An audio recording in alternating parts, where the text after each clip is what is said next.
La Chambre de commerce, c'est un organisme à but non lucratif. On a 200 membres dans la MRC des Sources, mais on a également des membres à l'extérieur du territoire. C'est le temps, présentement, le mois d'octobre, pour adhérer à la Chambre. Si vous n'avez jamais été membre, vous avez votre première année gratuite.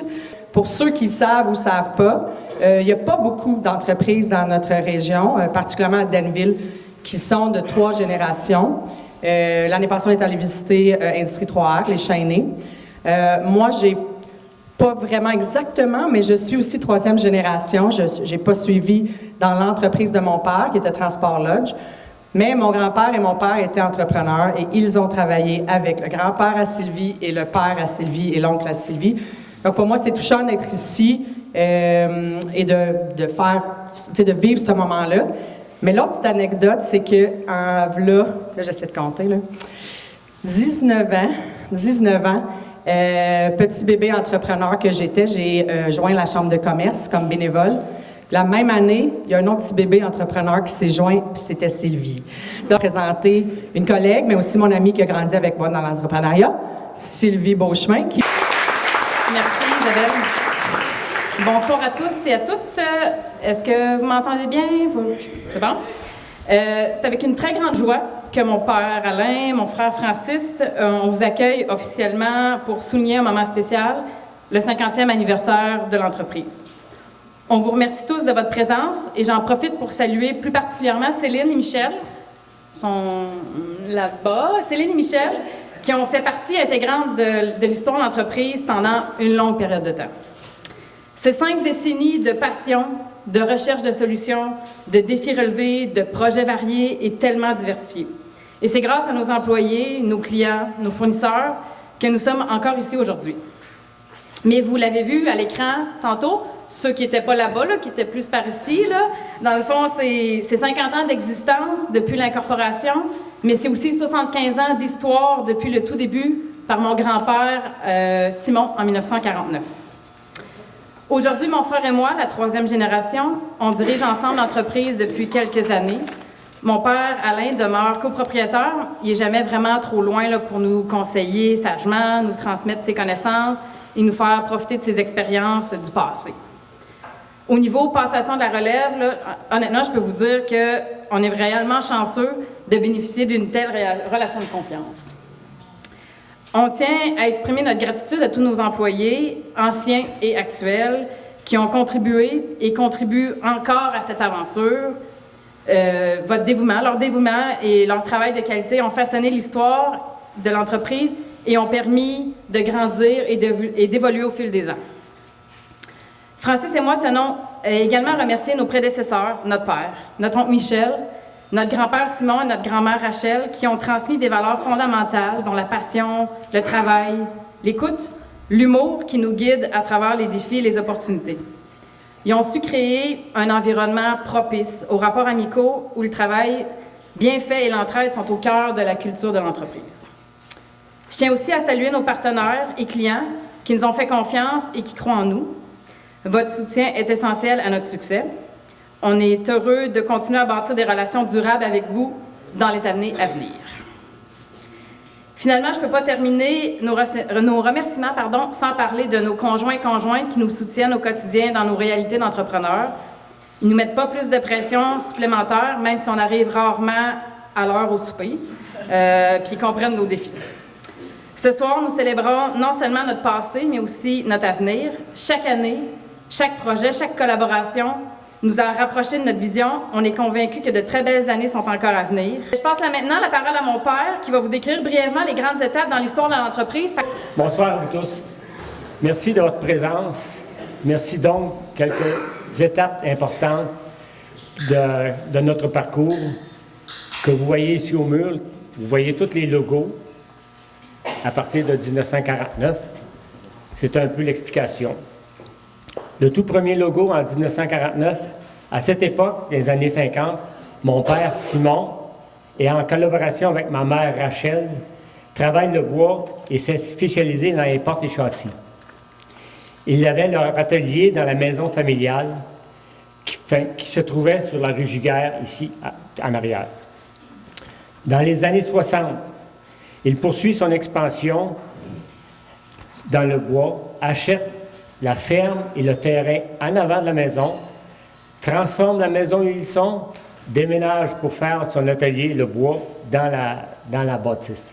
La bâtisse est toujours là, c'est ce qu'on dit. Ah, je t'ai rendu là, c'est ça. La bâtisse est toujours là. C'est la première bâtisse où on a travaillé. Mon père travaillait le bois et ensuite, on la surnomme la vieille shop. Elle a pas mal la même allure encore. Plus tard, au début des années 70, Simon saisit l'opportunité du marché local. Il se met à faire la réparation de la machinerie agricole et la transformation de l'acier, le fer ornemental, entre autres, pour les maisons qui se construisaient alentour.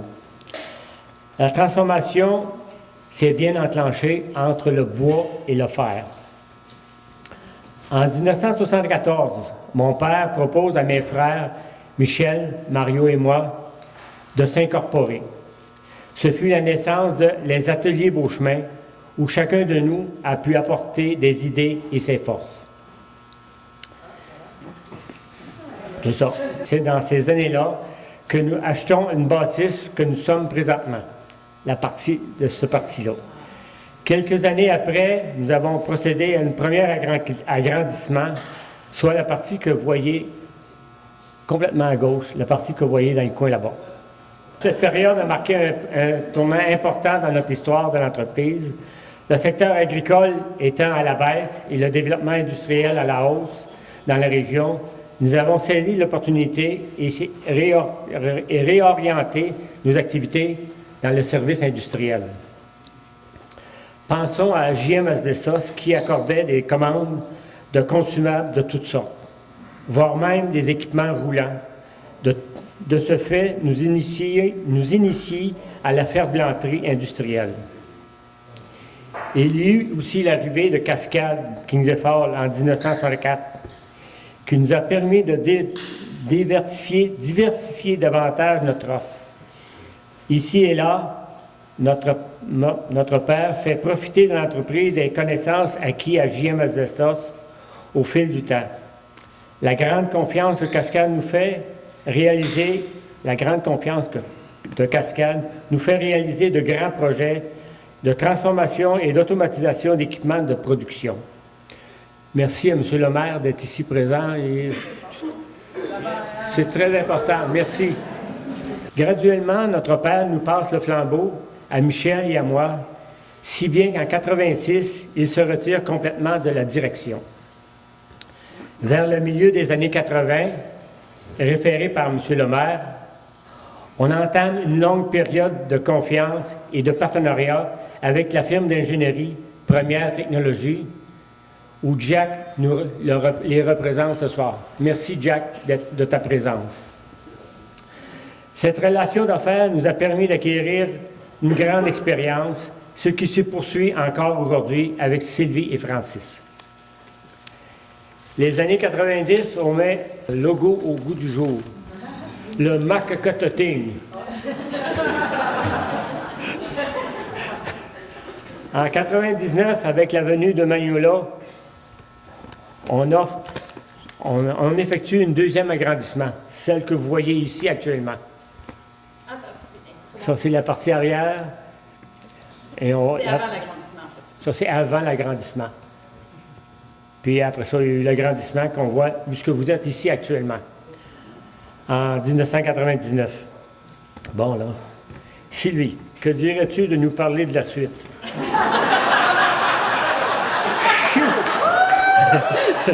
Avant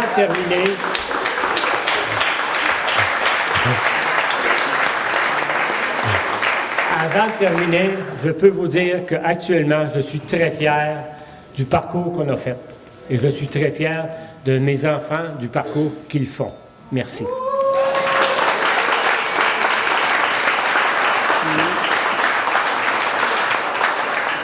Merci, papa. C'est en 2003 que Francis et moi devenons copropriétaires et petit à petit, on s'intègre à la direction des affaires.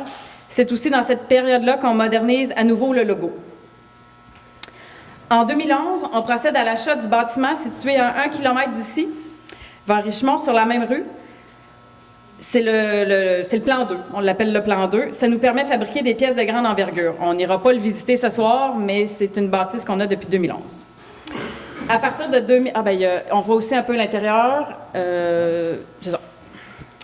À partir de 2016, Alain se retire du quotidien des opérations. Il demeure copropriétaire, mais nous remet les rênes officiellement à Francis et moi en laissant son titre de président. En 2017, après une réflexion stratégique, on décide d'ajouter un nom commercial, un brand name, dont Isabelle a de la misère à se souvenir. C'est à ce moment-là qu'on commence à utiliser Beauchemin Industriel. Je passe maintenant le relais à Francis qui terminera en vous présentant les différents produits que nous fabriquons et avons fabriqués dans le temps. En fait, je suis vraiment heureux de tous vous voir ce soir. J'ai souvent l'occasion de vous rencontrer plutôt dans vos usines ou dans vos endroits de travail. Mais là, je suis vraiment content que vous puissiez voir notre milieu de travail. Fait que ça me fait plaisir de vous y accueillir. Comme mentionné par Alain, je vais en premier lieu vous parler de quelques projets qu'on a réalisés. En fait, c'est juste pour un peu survoler l'entreprise qu'on a faite. Là, évidemment, je ne pourrais pas vous donner de détails parce qu'on a tellement fait de trucs que ça en serait très long, mais je vais essayer de vous faire ça en moins de 45 minutes. D'avance, je veux vous préciser, là, on est vraiment désolé, mais la qualité de l'image de l'époque, là, on était loin du numérique, fait qu'il y a des photos que ça peut être un peu flou, mais il faut comprendre que faut pardonner nos parents, c'était comme ça à l'époque. Dans un deuxième temps, ici, de mon micro, je vais un peu vous décrire, vous présenter l'usine, vous expliquer un peu comment ça fonctionne. Puis je vais vous inviter après à vraiment faire une visite libre, là, de vous promener, aller fouiller dans le bureau à Sylvie, etc. Il n'y a pas de problème. En fait, tout d'abord, on va peut-être revisiter quelques souvenirs que moi et Sylvie, en fait, on n'a pas connus. Là, c'est d'une autre époque. Mais c'est intéressant de déjà voir ce qu'on peut faire. Puis on va voir qu'à l'époque, déjà, l'entreprise est très, très diversifiée. Fait que c'est presque en même temps que l'époque des portes et châssis. Évidemment, les portes et châssis, on n'a pas d'image, là, désolé. Il reste peut-être quelques maisons à Danville qui en ont. On pourra peut-être en faire une visite un moment donné, mais il ne doit pas en rester gros. Mais sinon, Télésino. Fait que, ça, c'est quelque chose qui a été un peu connu. Les plus vieux l'ont connu. Moi, honnêtement, c'est quand même assez nouveau. Ça fait pas si longtemps que ça, je le sais. Les tentes remorques Beauchemin. Avec le brand name Beauchemin, je trouve ça super beau. Il y en a eu quelques exemplaires. Là. Je suis sûr que peut-être que si vous croisez Michel ou Alain, ils pourront vous en parler. Mon père me disait qu'il faisait des... il s'entraînait à monter ça le plus rapidement possible pour montrer que c'était efficace, etc. Je ne revenais pas. Fait que, dans le fond, ça a été comme dans le début. Là, c'est probablement dans la transition entre les portes et châssis et les métaux œuvrés. Là. Fait que, c'était ça. Sinon, ça, c'est quand même une fierté. Hein. Notre grand-père a fait une machine pour fabriquer la clôture à neige. Tu sais, la fameuse petite latte de bois avec la broche torsadée. Là. On ne sait pas trop comment ça fonctionnait, mais il semblerait que ça marchait. Là. Fait que, tu sais, on était contents. Sinon, les remorques agricoles, bon, ça, on a fait. Là, je vous en montre un exemple. Il y en a eu plusieurs, des modèles différents. Mais celle-là, c'était le fun parce qu'on voit mon grand-père dessus. Mais ça a été quelque chose qu'on a fait beaucoup à une certaine époque. Évidemment, c'était avant l'époque de moi et Sylvie, on peut bien comprendre. Alain a fait un petit peu mention tantôt. On a fait des équipements, je dis on là, parce que je m'inclus dans le concept de Beauchemin, mais c'était carrément des autobus pour les travailleurs de la JM Asbestos. Donc, tout l'ensemble, l'aménagement intérieur, tout ça a été fait ici. Puis ça servait à transporter les travailleurs sur le terrain de la mine. Fait que, puis ça, étonnamment, j'en ai vu encore un. Il est dans une cour à scrap, là, mais je l'ai vu encore. Puis c'est vrai, j'ai été témoin, Simon, il l'a vu avec moi, on a vu. Ça fait pas longtemps que c'est déclassé. Sinon, oui, ça, c'est l'intérieur. Il y a des tentes roulottes qui sont moins belles que ça. Ensuite, on a eu, ça a été un concept intéressant. Dans le fond, Alain, avec Michel, on travaillait sur des machines pour manipuler l'amiante sécuritairement. Fait que celle-là, c'était la AB 5600. Puis ça permettait, dans le fond, utiliser, si je ne me trompe pas, ouvrir les emballages, manipuler l'amiante de façon sécuritaire. Là, c'était sur un environnement sous vide. Fait que ça évitait les gens à être exposés à la fibre. Fait que ça avait été fait ici, entre autres. Les fameux fournaises, ce qu'on appelait nous autres les fournaises à l'eau, les poêles à bois. Il y a été une époque où on en a fait plusieurs. Il y en a encore plusieurs dans la région qui en ont, qui sont fonctionnels. Mais ça a été une étape importante dans l'entreprise, les poêles à bois. Sinon, un peu plus tard, on a eu le côté un peu plus mécanique ingénieux de Alain et Michel. Fait qu'ils ont réalisé différents projets de conception, de fabrication, d'installation. On va vous en montrer quelques modèles. Il y a eu les presses à carton. Presses à carton, on a fait une bonne quantité. Il y en a encore des qui sont fonctionnels. On a récemment, il n'y a pas tellement longtemps, encore eu des demandes pour des pièces. Là, mais là, on ne fait plus ça. Mais bref, c'est encore en fonction. C'était intéressant de voir ça. Sinon, Alain, avec Michel, on travaillait sur un gros projet. C'était pour l'entreprise Français l'Isolon. Fait qu'à une certaine époque, on faisait beaucoup de mécanisation, automatisation. Fait que c'était une chaîne d'assemblage qui était mécanisée, robotisée pour des panneaux d'isolants. C'était pour une compagnie qui était à Terrebonne. Puis ça, je me rappelle, là, j'étais à la sortie de mon école. On avait vraiment travaillé. C'était un gros projet. C'était très, très intéressant. Sinon, prochain, en fait, table élévatrice, on a fait... ça, c'était pour le Paul Power 2 à Kingsley. C'est une table élévatrice qui servait à domper le papier, c'est un beau mot, dans le triturateur. Fait que c'est un des projets qu'Alain et Michel ont travaillé ensemble là-dessus. Puis là, évidemment, la sous-traitance, c'est devenu un incontournable. On a une photo, la suivante, c'était un moule c'est un four pour le moulage de plastique. Je ne pourrais pas vous l'expliquer, ça fait un petit peu trop longtemps. J'étais probablement même pas d'intention. On regarde la couleur des cheveux de Michel, là, ça donne un indice que ça fait quand même un bout de temps.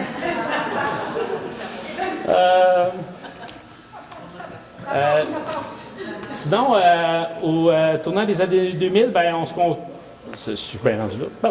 On se concentre sur deux créneaux. Donc, la mécano-soudure et transformation du métal en feuille.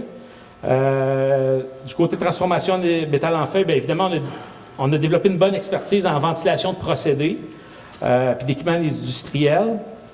On est toujours dans la fabrication sur mesure, très diversifié. La clientèle aussi est diversifiée.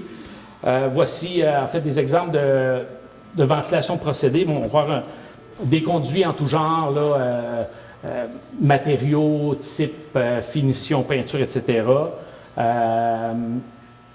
Sinon, on va avoir les volets qu'on fait, encore là pour les mêmes systèmes d'air, des joints d'expansion, qui soient en métallique, plus flexibles ou en matériel tissu, des échangeurs de chaleur. Non, mais ça, c'est les dépoussiéreurs, excusez.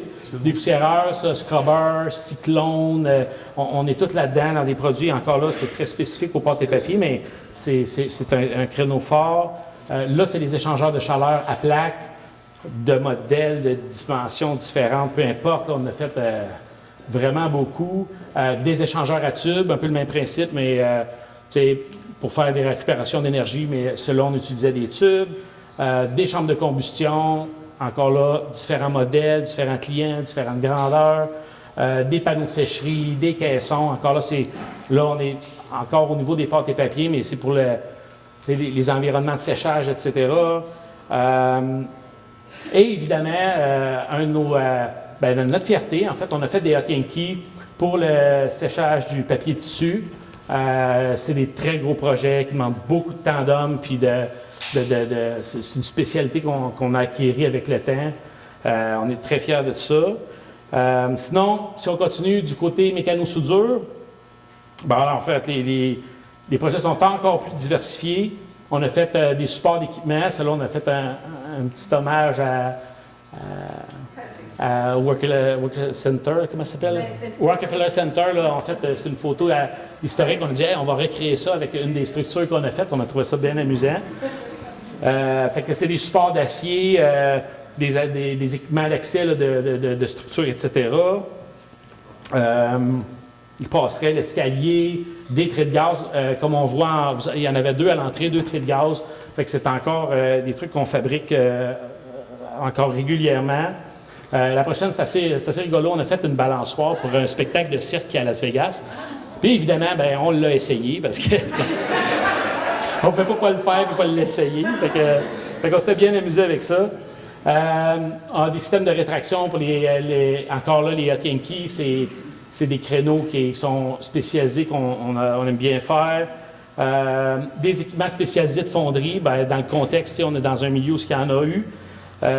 Donc, on a fait beaucoup d'équipements spécialisés, des équipements de coulée, des équipements pour les pièces de four, etc. En fait, aujourd'hui, nos activités se concentrent vraiment plus au niveau industriel. On a complètement délaissé, par la force des choses, le service qu'on faisait aux particuliers en 2021. Fait que c'est un bref aperçu des projets qu'on a faits. Je vais passer la parole à Sylvie, mais je vais profiter de l'occasion pour remercier parce que ma sœur a vraiment mis beaucoup de temps pour préparer ça, puis moi, je n'avais pas le temps. Fait que vraiment, je voulais la remercier parce que elle a fait du beau travail. Merci. Merci, Francis. Je dirais aussi que mon père il a beaucoup aidé puisque Francis aidait moins. Merci. Mais en terminant, on est vraiment, on vous remercie de votre présence. C'est vraiment, ça fait chaud au cœur. Merci à la Chambre de commerce et d'entrepreneuriat des sources de nous avoir aidés pour lancer les invitations, puis recueillir les présences, puis leur soutien ce soir. Je remercie à nouveau l'Espace du Carmel pour le cocktail à l'accueil. Aussi, merci à Buffet Rêche pour le repas. J'espère que vous avez apprécié. J'ai pas fini mon assiette, mais jusqu'à là, c'était bon. C'était parfait. On espère que vous passerez une belle soirée, qu'on va avoir le temps de vous jaser un peu à tous et toutes. Je voulais qu'on lève nos verres à 50 ans de beau chemin industriel. Merci.